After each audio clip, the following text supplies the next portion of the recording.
Good morning. My name is Ashish. I'm a postdoctoral researcher at the Open University of the Netherlands, currently working on a project with Dr. Harold, supported by Protocol Labs, Ellen, and Mark.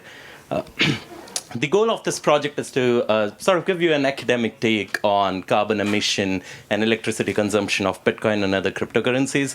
Over the last day or so, you have heard from industry, and in this short presentation, I'm going to give you an academic take on the same topic. Okay, so I want to start this presentation by prefacing that it's really difficult to measure electricity consumption and carbon emission of information technology, especially when it's distributed, right? So here I have cited some studies from early 2000s for internet. So the first example that you see here is a study from early 2000s that predicted that internet would consume about 50% of US's electricity by 2010. And we know it's provably wrong. It's a way smaller figure than that. There were other studies that predicted we'd reach this landmark by 2020, again wrong. And one of the reasons why we get this wrong at an early stage is because, one, we don't understand these technologies that well, we don't understand their evolution that well, and the models that we design in order to predict electricity and environmental footprint, they're based on a lot of assumptions because we don't have data about these technologies at this earlier stage. So we see a similar trend repeat itself in Bitcoin and other cryptocurrencies. Here I've plotted a graph with some of the studies from the academic literature on Bitcoin's energy consumption. I've plotted their best cases, worst cases, and the best guess estimate. And you can see there's a huge variance in these studies. They don't necessarily all align. And this is an indication of their underlying assumptions. These assumptions are quite different. And if you assume a different value for one variable, it can have a huge impact on your final prediction. And these impacts, they might look smaller on this graph, but they can be as huge as the electricity consumption of a large state, right? So another important thing that I want to highlight, and this is something that I think is very important to understand, that these models are very sensitive to the variables that you use and the assumptions that you make. So here's an example for the Cambridge model for Bitcoin. It's very widely used. It's most cited in policy documents and even in academic literature. So towards the right, you can see this model when you assume cost of electricity to be 5 US cents. And then I've just used 10 US cents as the value. And the drop between the annual consumption for Bitcoin is greater than the annual energy consumption of Denmark. And this is just one variable that I'm changing by a small margin. And this is well within the bounds of literature. So you would see in the later slides that a lot of literature does use 10 US cents as the base value for cost of electricity, right? So the important thing to note here is these models are extremely sensitive to very small variation. In this case, this is a slightly big variation, but again, these are based on a number of variables. If you vary one, you get a huge variance in your final prediction, right? And that's model sensitivity, but then there are some studies that are just outright wrong based on bad assumptions or poor understanding of the infrastructure. Here's an example. This article was published in Nature Climate Change, which is a very prestigious academic journal. This article predicted that Bitcoin alone could push the global temperatures by 2 degrees. And then you can see below there that there are several matters arising. That's an academic term to say we think your approach is wrong. So there are a few researchers who have argued that this is wrong. And this particular article proves it beyond any reasonable doubt that this particular model is wrong. And what I'm trying to highlight here is that just because a study has been published in an academic journal doesn't necessarily mean it's the absolute truth, right? So we still need to investigate how reliable these studies are. This particular one is not that reliable. Unfortunately, because it's published in such a good venue, it has been cited by government policy documents, and it is still being used in academic literature to build more models on top of this already known flawed model. Right? So this is something that we are trying to point out. And I want to preface this whole presentation with this quotation from British statistician George Box. All models are wrong, but some are useful. So the intention of this project is to help move these models to be more useful and less wrong. So we want to give an infrastructure, give a list of things that you need to do in order to avoid known flaws. So avoid giving bad predictions by just avoiding things that we know are wrong, right? Okay, so the main goal of this project is threefold. So we start by talking about different research methodologies that people use in order to measure electricity consumption and environmental impact of different cryptocurrencies. It's not just limited to one. We kept it as vague as we could. So we captured all cryptocurrencies and all models that we could find. Then we try and design a quality assessment framework. This is quite difficult. Talking about scientific rigor in objective terms, it's a very difficult task. But thankfully, we do have some literature from cognizant fields to blockchain, from social energy sciences, information systems, that helps us talk about scientific quality in sort of in an objective term. And then in the end, one of the main outcomes of this project is codes of practices. So these are designed for researchers and people in industry. So these are guidelines that you can follow in order to either improve your models or acknowledge limitations of your model in a way that's easy to understand. Right, so going back to the Cambridge model, if we acknowledge that this is a highly sensitive model, give confidence interval, that this prediction is only valid within this range, then that's still a better contribution than just stating this is the absolute consumption of Bitcoin's network. So here's a very big chart of the research methodology we used. I don't have time to walk you through all of this, but I do want to point out two important things. One, when we started doing this research, our goal was to make this research as reproducible as possible. So the outcomes we come up with, if you follow this research methodology, hopefully you'd end up with the same outcomes. So it's reproducible, and it has really good coverage. So one of the main goals we had was to increase our coverage. Almost all existing studies and reviews, they're focused on some popular research methodologies. For example, Cambridge and Digiconomist. So they heavily focus on popular studies. We wanted to increase our coverage. So what we did is we looked at 7 different research venues, but we also tried to capture gray literature. We looked at top 200 cryptocurrencies by market cap to see if they use any of these models or if they have their own models to measure their energy footprint. Then we also looked at Crypto Climate Accord supporters and signatories. We went to their websites, tried to see if they have any models in order to measure the environmental footprint. Again, the goal here was to increase our coverage as much as we can. And another important thing here is some of these models do avoid issues that other models face, right? So we wanted to improve our quality assessment approach iteratively. When we come across a study that does one particular thing really well and acknowledges limitations, we try and make sure we incorporate that into our research quality assessment. So it's not just based on cognizant fields, it's iteratively improved based on best practices indicated within this field. So I'll start walking you through some of the results. So the first result is research methodologies. Most of them are quantitative energy modeling approaches. So these models are technical, social, economical models that we use in order to estimate energy or carbon footprint. Then there are a number of studies that are just literature reviews.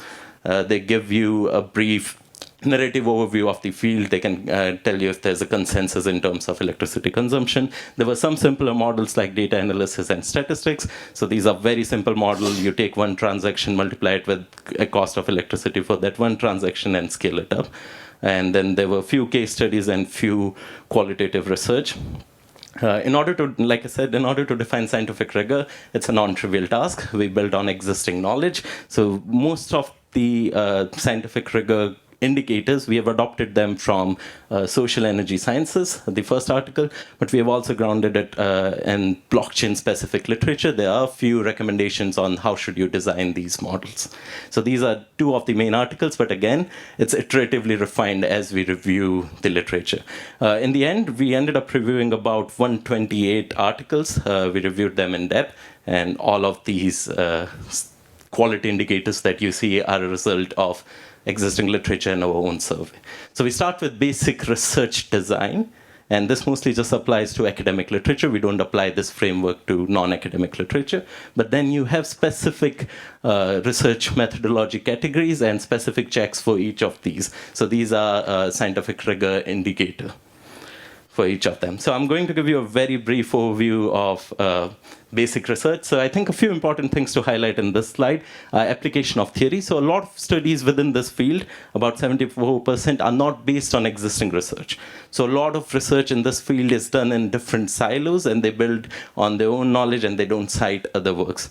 That's why we don't see this field moving at a fast pace, because we're not building on existing knowledge. We're trying to reinvent that wheel over and over again without necessarily a good standardization. So that's one thing that can really benefit this field, more standardization and more transparency in how these studies are conducted.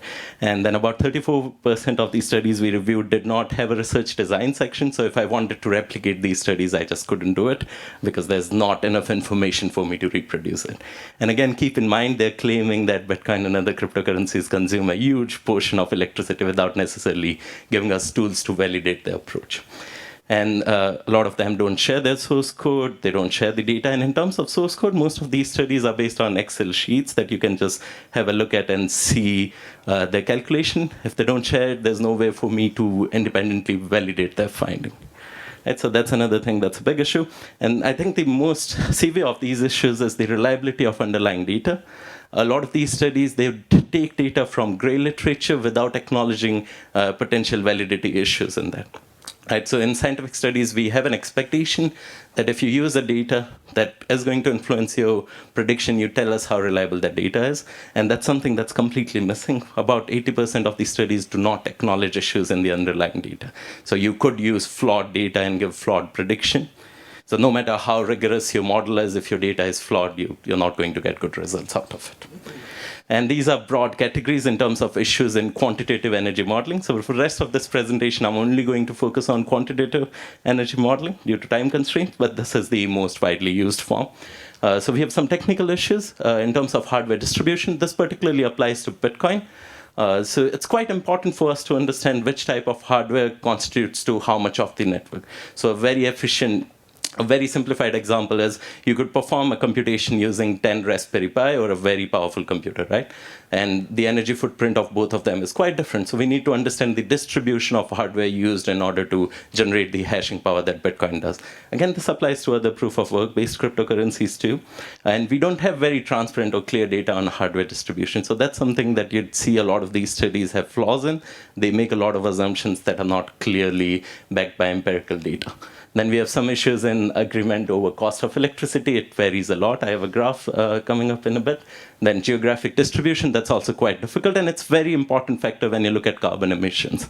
If you take a global averaged factor, then you're not going to get very reliable figures, right?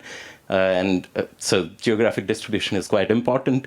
And then PUE value, again, has a huge influence on your final electricity consumption prediction. So here's a brief overview of some of the technical issues. I'll just highlight two of them. I'm running short on time. The first one is constant and static hardware efficiency assumption.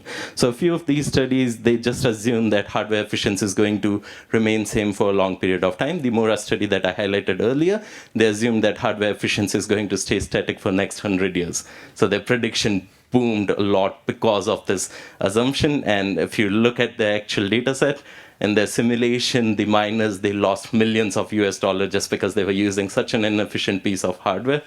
And that's why you get the figures like 2% of 2 degrees centigrade increase in temperature, right? So that's one of the big issues. Then we have filling in the missing data.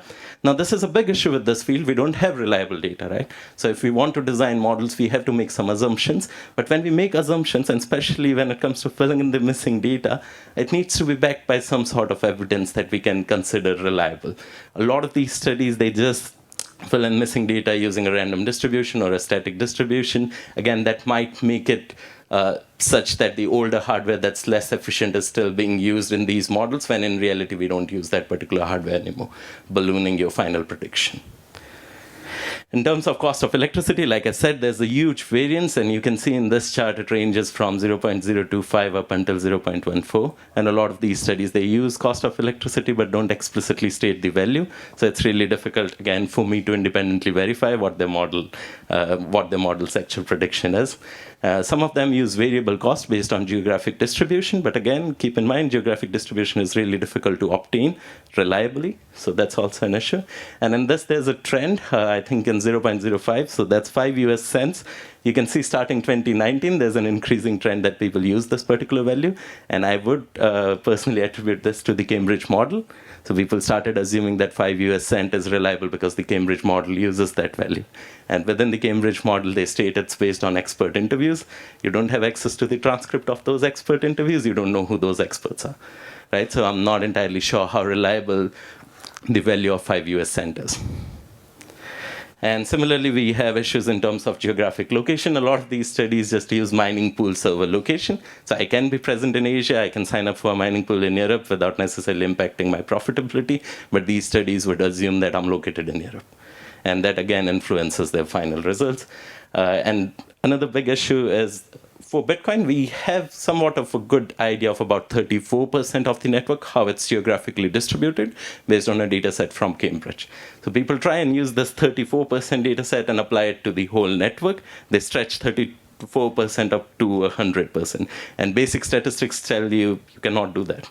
You need good reasoning why you are filling in missing data. And if you're making prediction for the whole network using a small data set, then your final results, they vary a lot in terms of their reliability. So if you are going to do that, because you don't have access to the data, you need to compound it with confidence intervals, you need to compound it with sensitivity analysis, you need to explicitly tell the reader that I'm stretching on this data, I don't know how reliable this is the confidence interval. Right? And then, like I said, PUE value, again, a huge variance. So in the end, we have designed some codes of practices. I don't have time to walk you through all of them, but basically what we have done is we have looked at, for example, information systems and how do you share your data. So we argue that you should use version control in order to share your data. You should use standardized terminologies. And if you're going to share your source code, let's say in form of Excel sheets, there's a huge literature on how do you prepare Excel sheets, what's information quality, what's data quality. Because even a single value in your Excel sheet can actually impact your final result significantly. And there's guidance out there in existing literature. And if you look at fields like medical sciences, it's expected that you do that before you submit something to an academic journal. We don't have similar standards in this field, right? So we propose some guidelines on how you should do that. And I think I'm out of time, so I'll just walk you through some of our conclusions. So I think it's safe to conclude that generally these studies lack in their scientific rigor.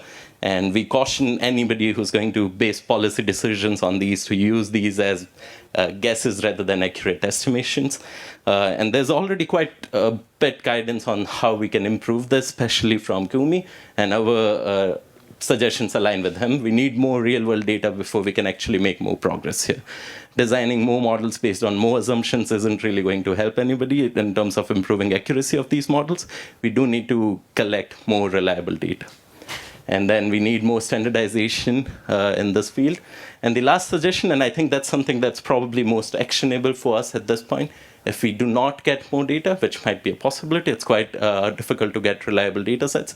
In that case, we need to explicitly state the confidence intervals. We need to acknowledge the limitations of our work, and we need to compound it with big red letters that this is just guesswork within these confidence intervals. Please don't use this for policy making unless you do some validations on your own. So that's about it. Thank you.